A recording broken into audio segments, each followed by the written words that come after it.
a trait has emerged from the dark depths of human nature, a trait called greed.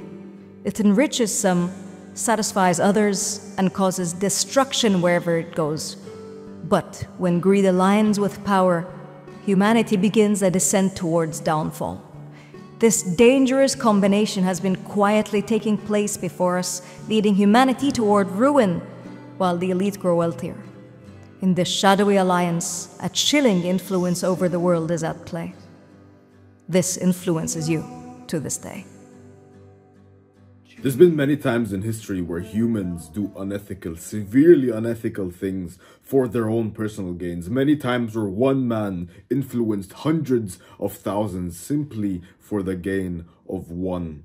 And this destroys humanity because these unethical things may seem like they're light in the moment and they're okay, but they lead to the downfall of many, many things. For example, we could think about AI right now. But today we'll be talking about something else. Something that misled humans for so long and nobody, even to this day, is aware of it. In the 1920s, there was a man named Edward Bernays, and he was nicknamed the father of propaganda. His speech and persuasion and the knowledge of psychology of the human mind was so elite that multiple companies came up to him learning how to do this. How do we boost sales? How do we do this? How do we hire this guy? He was so intelligent. He was like a modern day Light Yagami for the people who watch that anime. So he was extremely intelligent and he could sway the minds of many. And that's why they gave him the nickname of the father of propaganda. Now imagine how evil and sinister this name sounds. And it was right. They gave him that name for the right reasons. One day, a company called Beech-Nut, they sold bacon and eggs, and their sales were low. And they wanted money, just like any company wanted to raise its profits. They wanted money, and they approached Edward Bernays. And they told him, please help us. We need more sales to make. We need your help. Please do anything for us. And whatever sales we make, we'll obviously give you a huge, this could be big for you. You'll make a lot of money and we'll make a lot of money. Together, we'll make a lot of money. And Edward, of course, thought, this is an opportunity for me. I could do something here. And so their main products that they were selling were bacon and eggs. And Edward decided to go on this little quest to boost their sales. And how did he do this? He did this by conducting surveys with doctors. And basically what he did was he made the doctors say, these were honest doctors, right? He made the doctors say that bacon and eggs were good for you. And this was the normal good part about it, right? Bacon is a meat, especially eggs, right? We know now that it's a nutrition powerhouse, insane for testosterone, cholesterol. I've made many videos talking about how insanely good eggs are for you. Eggs are incredible. And the doctors back then said that before, the scam of the 1950s where they blamed cholesterol on heart disease. But we knew back then that eggs were insane and really, really good for us. And even to this day, we're returning and realizing, oh yeah, it was good for us. It was just the sugar industry that covered up everything and lied and paid off scientists. But that's for another video. So Edward spoke to these doctors and he asked them to say that eggs and bacon were good for you. And they happily obliged. And they said, yeah, eggs and bacon are good for you. And Edward, this is where his intelligence and intellect came from. He extrapolated what the doctors said. Extrapolated means he took and morphed into his own words. He kind of, he changed it to be aligned with his message. So for example, if I say if I go to a mathematician who says 2 + 2 is 4, I can extrapolate from that and say 2 donkeys plus 2 donkeys equals 4 horses. The extrapolation was that I took that piece of knowledge of 2 + 2 is 4. Think of it basically as just you take this piece of knowledge and use it in your own words. So that's what Edward did. He extrapolated and said, bacon and eggs are good for you when you have breakfast. And this, for some reason, the combination of knowing that eggs and bacon were good for you when you had them during breakfast, this part was a lie. It wasn't breakfast that gave the boost in nutrition and boost in health. It wasn't that they were eating eggs and bacon for breakfast. It was simply that they were eating eggs and bacon. The breakfast part had nothing to do with it. But, oh, alas, a white lie. If it benefits Edward and if it benefits the people, why not? The breakfast was just them having eggs and bacon, which was good for them. And it also made Edward and Beech-Nut money. So now we have Edward winning, we have Beechnut winning, which was the company that asked Edward to spread this propaganda, and we have the people winning because they were lied to and told to eat bacon and eggs for breakfast.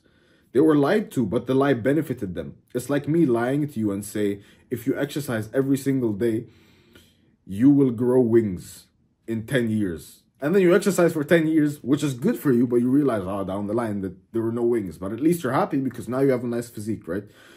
So they're eating eggs and bacon, and everyone is good, everyone is happy, right? And this, Edward decided to say, yeah, I'm done. I did my propaganda, I made my money, fuck the people, I just cared about the money. Yeah, you know, they're benefiting, but it's whatever, I don't really care. All I wanted was the money.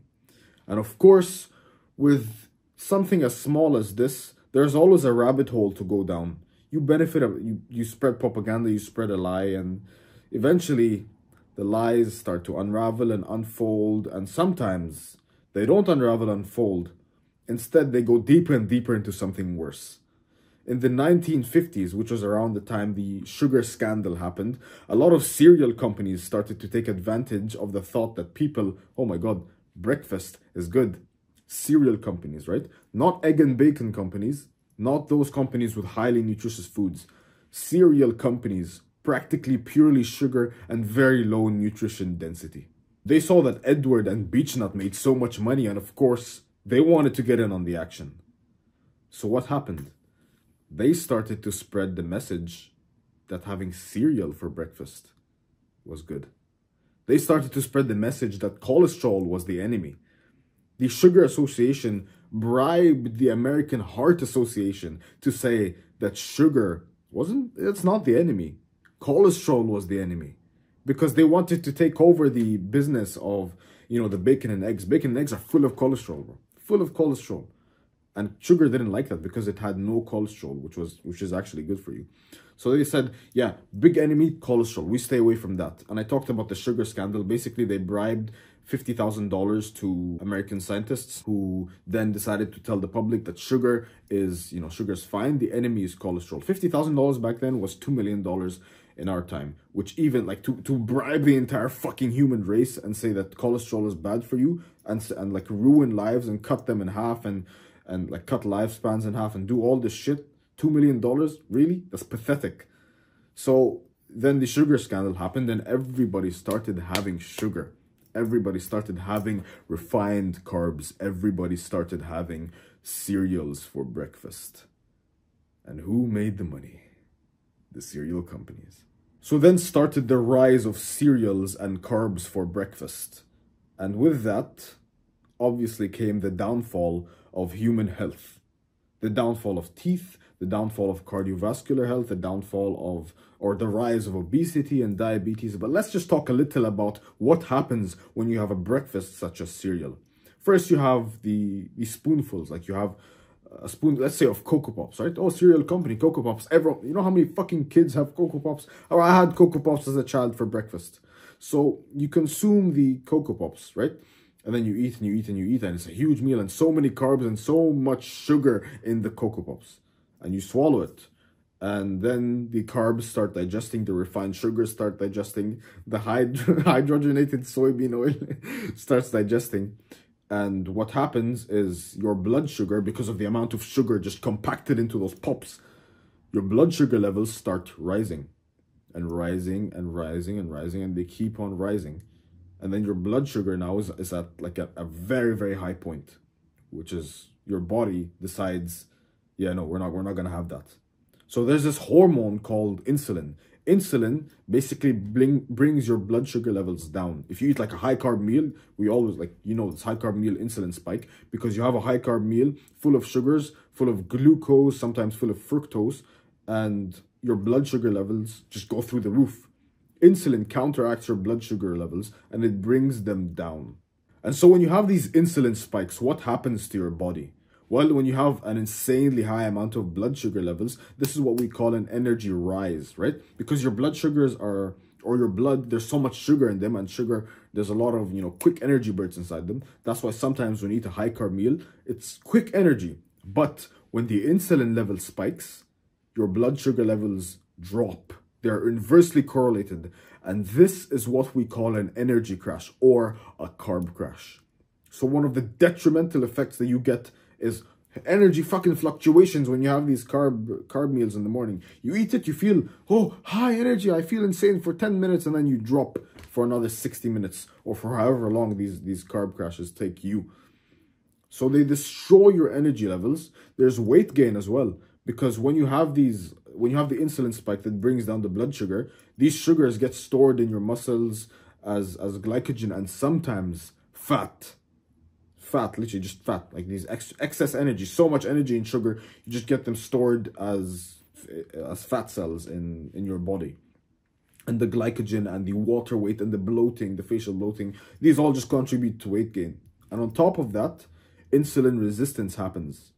When your body keeps flying through the roof with insulin, eventually the cells, like your body just says, yeah, we're kind of resistant to you now, bro. Let's just start giving ourselves fucking diabetes and cardiovascular disease, because that's what happens when you're extremely insulin resistant. You get diseased, you get bullshit like that.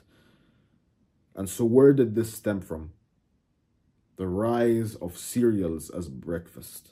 Now people are practically always in a carb crash just because of the amount of carbs they're eating, the amount of the breakfast they had that morning was probably full of sugar and refined carbs and all this shit, right? And a lot of people nowadays are insulin resistant. And you're asymptomatic, which means you don't exhibit symptoms as much during the beginning, but down the line it fucks your health, right? You're asymptomatic. So now most people you speak to on a daily basis are literally experiencing a carb crash. Our minds are meant to be sharp. We are meant to be able to go outside, to hunt, to work, to think of complex things, strategize, invade the enemy, whatever it is, right? We are meant to have sharp thought processes, have sharp minds. But now everyone you see is practically slow in a carb crash. And this shit is real. It's not a placebo, bro. You go eat a high carb meal and see how you feel after. Go eat a bowl of rice from outside, or go have a fucking pizza. You will feel slow. You will feel like a slug afterwards. Compare that to having a steak or having 6 eggs. All of this just started because one man wanted to make money.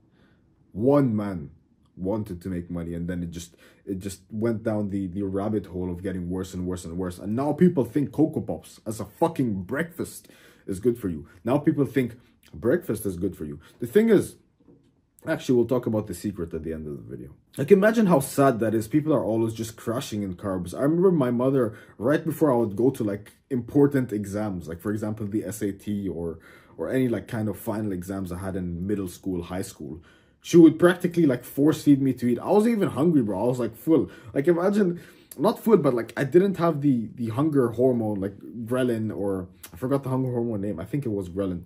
I didn't have the hunger hormone telling me to eat. But my mom would literally force me, no, you have to eat, you have to eat. And you know her reasoning? Her reasoning was fed by propaganda. Her reasoning was, your brain will perform better when you eat right before the exam. The thing is, this could be true if the food was good food. Not Cocoa Pops and white bread and refined carbs. So imagine that. I'm here eating my Cocoa Pops and my white bread sandwiches with mayonnaise. I remember there was this one, I had tuna and mayo.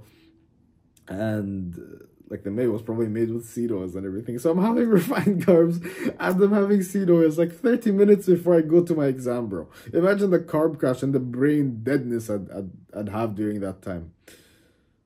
And I'd just eat it. And I'd think, oh yeah, my brain must perform better, right? No, the complete opposite. Somehow I still got good grades. So now what is the solution to this bullshit of, the crashing when you have breakfast? The solution is try skipping breakfast and getting your most important work done. I have not a single molecule of food inside my body right now. And I'm still recording videos. You don't need breakfast. Your mind operates and performs best, actually, at a fasted state. When people say fasted, this is your real metabolic state. It's not that you're fasted. This is your normal state. My mind is very sharp right now because I'm fasted, because I have no carbs in my system. You could do that. You could just skip breakfast until your work is done.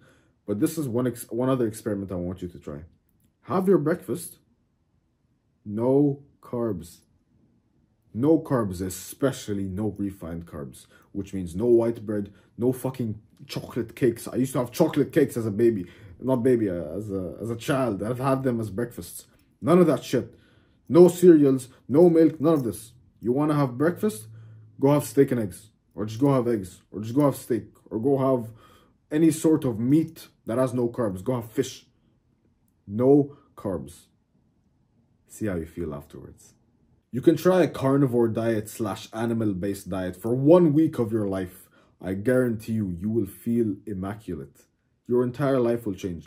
Bro, don't shut it down. Just try it for a week. And if it doesn't work out for you, just come and shove the middle finger in my face, okay? But you won't do that because it's going to work for you and everyone who have put on this diet, literally their lives change. Just try it. Just see how it's like, okay? The fact that there's no carbs in your system, you don't need carbs, by the way. This bodybuilder myth lie that people say, oh, you need carbs. It's bullshit. You don't need fucking carbs. Take a look at my physique. You don't need carbs. Try a carnivore diet / animal-based for a week and see how your life changed. So trust me, bro. Try a carnivore diet / animal-based. If you're still like too weak, will-powered, and like no shame in this. This is a very, very hard diet. Like I mess up sometimes with this one. You can have like an orange or some like sort of sweet fruit, even though I don't recommend it. Like you're having this fruit to try and transition into carnivore long run. But this is just like a little short piece of advice. Just try carnivore. I'll make a whole video on carnivore down the line once I've experienced it for long enough, like 1, 2, 3 months. But other than that, bro, wish not for a lighter load, but for a stronger back.